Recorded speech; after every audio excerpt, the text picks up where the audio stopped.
Twins story. ये कहानी है अनिल और कुसुम की, जो अपनी छोटी सी फैमिली के साथ बहुत खुश थे।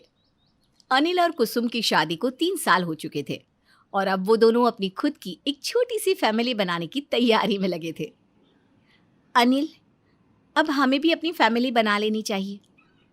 अब समय आ गया है कि हम अपने बच्चे को भी इस दुनिया में लाएं और माँ जी को उनकी गोद में उनकी पोता पोती दे दे।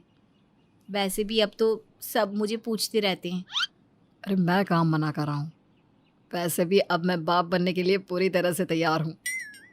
इस तरह से कुछ दिन बीत जाते हैं और एक दिन कुसुम की तबीयत खराब हो जाती है, जिसके बाद उसकी सास नीता को पता चलता है कि उसकी बहू प्रेग्नेंट है। अब क्या था, इतनी बड़ी खुशखबरी सुनकर नीता फूली नहीं समाती।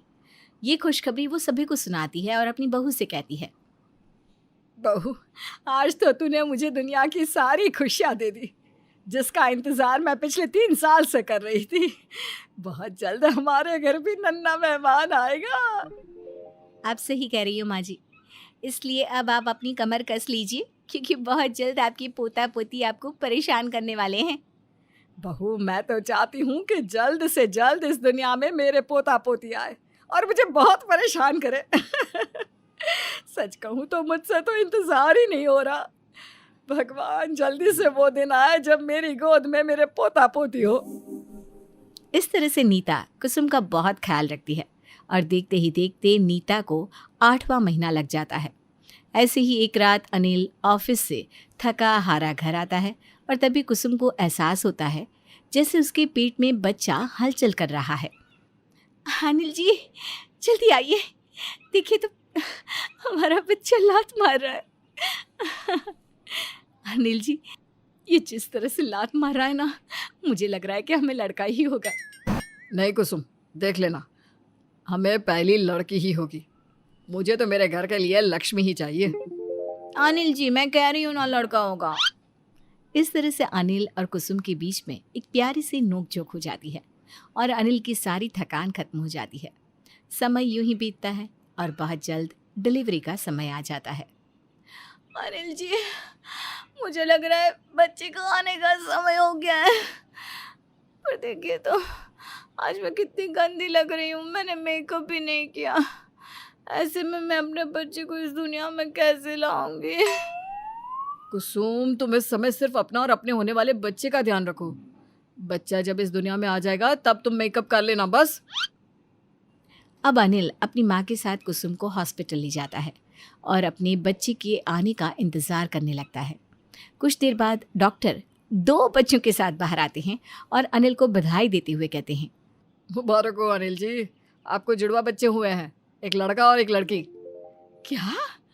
मेरे बहू को जुड़वा बच्चे हुए हैं? हे माता रानी, तेरा लाख लाख शुक्रिया। अच्छा डॉक्टर, मेरी बहू ठीक है ना? मैं अपनी बहू से मिल सकती हूँ क्या? हाँ हाँ बिल्कुल, वैसे भी जच्चा और बच्चा दोनों स्वस्थ हैं। जहाँ नीता जुड़वा बच्चों की खबर सुनकर खुश थी, वहीं जब अनिल को पता चलता है कि उसे जुड़वा बच्चे हुए हैं तो वो सोच में पड़ जाता है।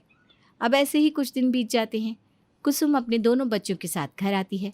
जुड़वा बच्चे होने की वजह से खर्च भी ज़्यादा बढ़ जाता है, जिसे अनिल अफोर्ड नहीं कर पाता और यही वजह होती है कि अक्सर कुसुम और अनिल के बीच में छोटे मोटे झगड़े होने लगते हैं। ऐसे ही एक दिन, अनिल, मुझे कुछ पैसे चाहिए। बच्चों के डायपर और मिल्क पाउडर खत्म हो चुका है। कुसुम, तुम ऐसा क्या कर रही हो जो हर तीसरे चौथे दिन तुम्हें बच्चों के लिए डायपर और दूध का डब्बा चाहिए होता है? अरे तुम बच्चों को अपना दूध भी तो पिला सकती हो ना। आखिर मैं अकेले 2 बच्चों का, तुम्हारा, माँ का और इस घर का खर्चा कैसे उठाऊंगा? अनिल जी भूलिए मत, हमारे जुड़वा बच्चे हैं और आप जो सामान लाते हैं वो एक बच्चे के लिए लाते हैं। मुझे उन्हीं में से दोनों बच्चों का पूरा करना होता है। और रही मेरे दूध की बात, तो आप जानते हैं कि मुझे इतना दूध नहीं हो रहा कि मैं अपने दोनों बच्चों को पिला सकूं। तो फिर कुसुम, थोड़ा एडजस्टमेंट करना सीख लो। घर में जो दूध आता है बच्चों को वही दूध पिला दो। आपको अपने बच्चों से प्यार नहीं होगा अनिल जी, पर मुझे अपने बच्चों से बहुत प्यार है। इसलिए अब मैं अपने बच्चों की परवरिश खुद करूंगा। इस तरह से एक बार फिर खर्चों को लेकर अनिल और कुसुम के बीच में लड़ाई होने लगती है। अपने बहू बेटे के बीच की लड़ाई देखकर नीता चाहकर भी कुछ नहीं कर पाती। अब ऐसे ही कुछ दिन बीत जाते हैं और एक दिन, अनिल जी, यहाँ बच्चे रो रहे हैं और आप आराम से लैपटॉप चला रहे हैं। कुसुम, मेरे पास तुम्हारी तरह सिर्फ बच्चों को गोद में लेकर घूमने का काम नहीं होता, और भी बहुत काम होते हैं मेरे पास। हाँ, वो तो दिख ही रहा है कितना काम करते हो। अरे क्या फायदा इतना काम करने का जब आप अपने बच्चों का खर्चा भी नहीं उठा सकते। तो तुम मुझसे ये कहना चाहती हो कि मैं तुम्हें तुम्हारे बच्चों की परवरिश के लिए सही से खर्चा नहीं दे रहा? कुसुम, तुम समझ क्यों नहीं रही हो? मैं एक साथ 2 बच्चों की जिम्मेदारियां उठाने के काबिल नहीं हुआ हूं। मुझे एक बच्चा चाहिए था, ना कि 2। अनिल जी, जैसे आप एक बच्चा चाहते थे वैसे मैं भी तो एक ही बच्चा चाहती थी ना। एक बार फिर अनिल और कुसुम के बीच में अपने जुड़वा बच्चे और उनकी खर्ची को लेकर लड़ाई हो जाती है। अनिल जी, आप हर समय मुझसे बच्चों के लिए और खर्चों के लिए इस तरह से लड़ते हो जैसे कि सारी गलती मेरी ही है। जिस तरह से आप नहीं चाहते थे कि हमारे जुड़वा बच्चे हो, उसी तरह से मैं भी नहीं चाहती थी। कुसुम, तुम्हारे लिए ये सब कुछ कहना बहुत आसान है, पर मेरे लिए वही चीज करना बहुत मुश्किल। जब तुम घर, बच्चे और ऑफिस की जिम्मेदारियां एक साथ संभालती ना, तब तुम्हें एहसास होता।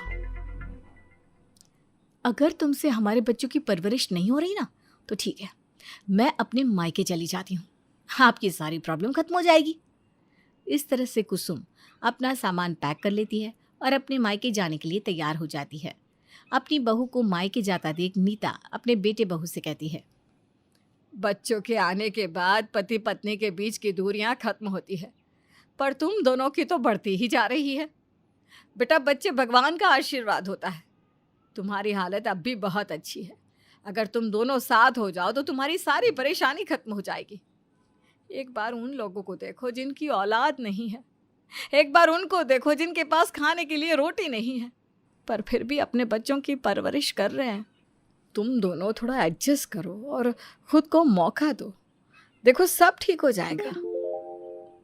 अब शायद ठीक कह रही हैं माँ जी, पर मैं अकेले 2 बच्चों को और घर की सारी जिम्मेदारियों को कैसे संभालूं? मुझे माफ़ करना कुसुम, मैंने हमेशा अपनी परेशानी देखी, बिना तुम्हारी परेशानी को देखे कि तुम एक साथ 2 बच्चों को और घर को कैसे संभाल रही हो।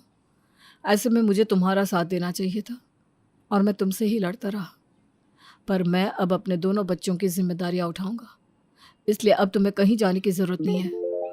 नीता के काफ़ी समझाने पर कुसुम और अनिल को अपनी गलती और जिम्मेदारियों का एहसास होता है, जिसके बाद वो दोनों अपने आप को एक और मौका देते हैं और अनिल दुगनी मेहनत करता है, तो वहीं कुसुम भी अपने दोनों बच्चों की देखभाल काफ़ी अच्छे से करती है और कुछ ही समय में दोनों एक जिम्मेदार माँ बाप बन जाते हैं।